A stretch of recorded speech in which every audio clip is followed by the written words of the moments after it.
Enquiry and adjudication committee আছে, তাদেরকে বলেন।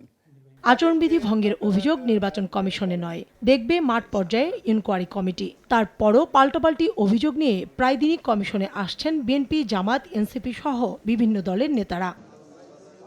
রোববার নানা অভিযোগ নিয়ে সিএসসির সঙ্গে বৈঠক করেন বিএনপির নির্বাচন পরিচালনা কমিটির প্রতিনিধিরা। 1.5 ঘণ্টার বৈঠক শেষে নজরুল ইসলাম খান অভিযোগ করেন, আইনশৃঙ্খলা রক্ষার নামে বিভিন্ন নির্বাচনী এলাকায় শান্তি কমিটি গঠন করছে জামায়াত। এছাড়া অস্বাভাবিক হারে কিছু এলাকায় নতুন ভোটার হওয়ার প্রশ্নে ইসির ব্যাখ্যায় সন্তুষ্ট হতে পারেননি বলেও জানান তিনি। বিএনসিসি ইয়াং বয়সে এত ছাত্র, তাদেরকে সংসদ নির্বাচনের মতো একটা মানে জটিল রাজনৈতিক প্রক্রিয়ায় সম্পৃক্ত করা ঠিক হবে না।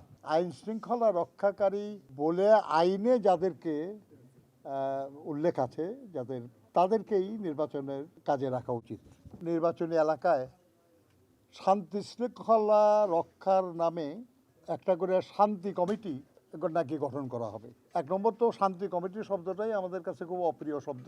নির্বাচন কমিশন বলেছেন এ সম্পর্কে তাদের কিছু জানা নাই, তারা এই ধরনের কোনো কমিটি করার ব্যাপারে কোনো সিদ্ধান্ত নেন নাই। ভোটের মাঠে জামায়াতের নারী কর্মী ও সমর্থকদের হেনস্থা করা হচ্ছে এমন অভিযোগ নিয়ে সিএসসির সঙ্গে বৈঠক করেন জামায়াতের প্রতিনিধিরাও। প্রায় 2 ঘণ্টার বৈঠক শেষে দলটির সহকারী সেক্রেটারি জেনারেল এহসানুল মাহবুব জুবায়ের জানান, ইসি নিরপেক্ষ ভূমিকা পালন না করলে নির্বাচন নিয়ে প্রশ্ন দেখা দিবে।